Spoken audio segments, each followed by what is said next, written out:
Bem, como nós dividimos o Sermão do Monte, né, a introdução nos primeiros vídeos que eu falei com vocês, o segundo tema proposto seriam sobre os súditos do reino, a quem foi endereçado o Sermão do Monte, quem era o principal ouvinte do Sermão do Monte. Muitos autores divergem sobre isso, os autores que nós estamos lendo, né? Dr. Martyn Lloyd-Jones acredita que, como o versículo 1 do capítulo 5 de Mateus diz, que Jesus, as multidões se aproximando dele, ele subiu ao monte, seus discípulos chegaram perto, se aproximaram e ele começou a ensiná-los. Ele acredita que Jesus ensinou somente aos discípulos e a mensagem do Sermão do Monte era totalmente endereçada aos seus discípulos. Já o teólogo Carson, John Wesley, eles não acreditam nesse ponto, eles acreditam que, na verdade, o Sermão do Monte foi pregado para a multidão e para os discípulos que estavam ali na multidão, que os discípulos não seriam somente os discípulos nominais de Jesus, né? Mas todos aqueles que continuaram seguindo ele, sem contar com os 12 originais, também eram chamados de discípulos. Então, o Sermão do Monte foi endereçado a eles também. Vocês podem ver uma citação do Dr. Martyn Lloyd-Jones que diz assim: seu foco eram os discípulos.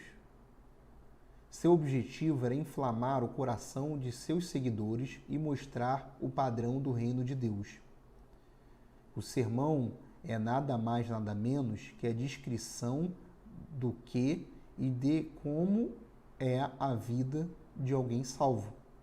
Um propósito principal do Sermão do Monte é explicar as características daqueles que pertencem ao seu reino. Mateus 5, 3 e 10. Então, o foco principal do Sermão do Monte, obviamente, apesar do Sermão do Monte ter sido pregado tanto aos discípulos quanto às multidões, claramente o foco do Sermão do Monte eram os discípulos. O próprio Senhor Jesus diz lá no Sermão do Monte: vós sois o sal da terra, a luz do mundo.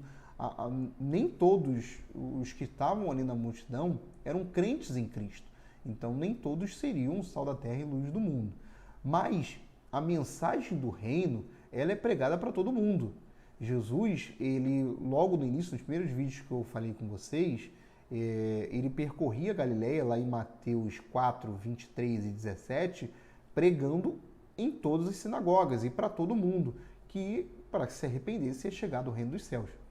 Então, a pregação do Sermão do Monte é para o mundo, é para todos os ouvintes, é a pregação do reino dos céus, é a pregação do arrependimento, mas o foco dele, quem conseguiria viver e a figura de padrão dele é para o cristão. É focado no cristão, porque o cristão é a luz do mundo, o cristão é o sal da terra, ou deveria ser a luz do mundo e deveria ser o sal da terra. Aquele que deveria ir para o seu quarto e orar em secreto, que em secreto o seu pai o recompensará, é o cristão que faz isso, né? Então, vários versículos se relacionam à vida do cristão e chamam o cristão a viver como cidadão do reino. Então, nesse tema, os súditos do reino, o foco do Sermão do Monte, nós podemos dividir como os teólogos dividem. O Sermão do Monte, ele é pregado a todo mundo, né? Porque Jesus pregou a toda a multidão e ele não fez distinção. Ele podia ter pregado dentro de uma casa de alguém, ele podia ter pregado a pessoas específicas, mas não, ele pregou para toda a multidão. Porque a mensagem do reino primordialmente é arrependei-vos, ok? Mas no segundo momento, o foco principal do Sermão do Monte seriam os discípulos, porque os discípulos que têm condições, através de uma infusão do Espírito, né, e a ajuda do Senhor Jesus, de viver o Sermão do Monte. Porque os discípulos são o sal da terra, são a luz do mundo, como eu falei para vocês anteriormente. Amém? E será que o Sermão do Monte é para nós vivermos hoje? Será que o foco dele é para o discípulo de hoje, é para o cristão de hoje? Eu já respondi essa questão nos vídeos anteriores com vocês, mas eu queria trazer uma citação do Dr. Martyn Lloyd-Jones, que diz assim: o Sermão do Monte foi pregado primariamente e especificamente para os discípulos. Vendo Jesus as multidões, subiu ao monte e, como se assentasse, aproximaram-se os seus discípulos e ele passou a ensiná-los, dizendo, Mateus 5, 1 e 2. Vemos, pois, que o pressuposto é que esse sermão foi dirigido aos discípulos. Consideremos, por exemplo, as palavras que ele lhes dirigiu quando disse, vós sois o sal da terra, vós sois a luz do mundo. Portanto, se esse sermão nada tem a ver com os crentes de hoje, também nunca deveríamos dizer que somos o sal da terra e a luz do mundo, já que isso também não se aplicaria a nós. Porém, vemos claramente que isso se aplica a nós. O Sermão do Monte se aplica aos cristãos do século 21, se aplica a nós hoje. Nós hoje temos que ser o sal da terra, a luz do mundo. Nós hoje temos que orar ao nosso Pai em secreto, que o nosso Pai em secreto nos recompensará. Temos que jejuar, temos que não cobiçar a mulher, os bens do próximo.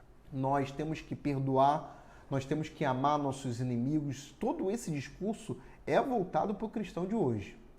Então, o foco do Sermão do Monte são os discípulos, apesar do Sermão do Monte ter sido pregado para o mundo todo, o foco são os discípulos e o foco é com que o mundo se arrependa e principalmente os discípulos se arrependam e se voltem para o seu rei. Amém?